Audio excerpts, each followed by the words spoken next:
ఆసన్న మరణార్థి అయిన యతీశుండు కాల దేశములను కాచికొనడు.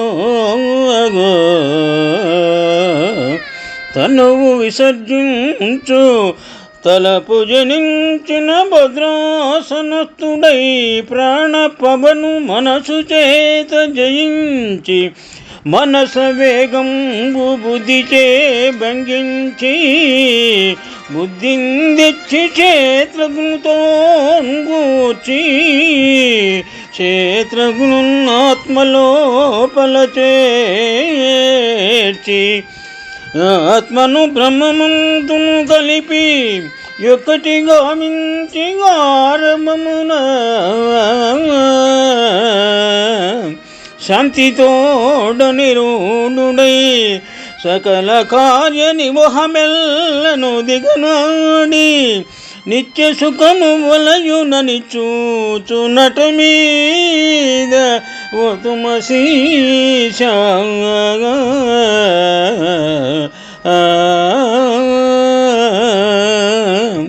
పోతన మహాభాగవతము 2వ స్కంధము నుండి ఈ పద్యము గ్రహింపబడినది.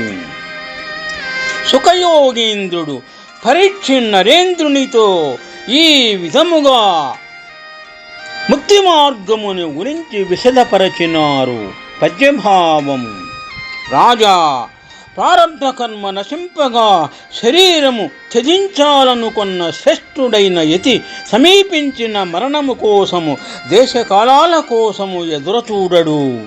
శరీరాన్ని వదిలివేయాలనే భావన కలగగానే అతడు స్థిరమైన సుఖకరమైన ఆసనములను వేసుకొని సంకల్పపూర్వకముగా మనస్సుతో ప్రాణవాయువును నిగ్రహించి మనోవేగాన్ని బుద్ధితో అరికట్టి బుద్ధిని క్షేత్రజ్ఞుడనబడే జీవాత్మతో పొందిస్తాడు. జీవాత్మను శుద్ధాత్మలో చేరుస్తాడు. శుద్ధాత్మను పరమాత్మలో లీనము చేస్తాడు. అలా చేసి ఆ విధంగా ఆత్మానందాన్ని పొందిన తరువాత చేయదగినది ఏమీ ఉండనందున కార్యాలన్నింటినీ పరిత్యజిస్తాడు.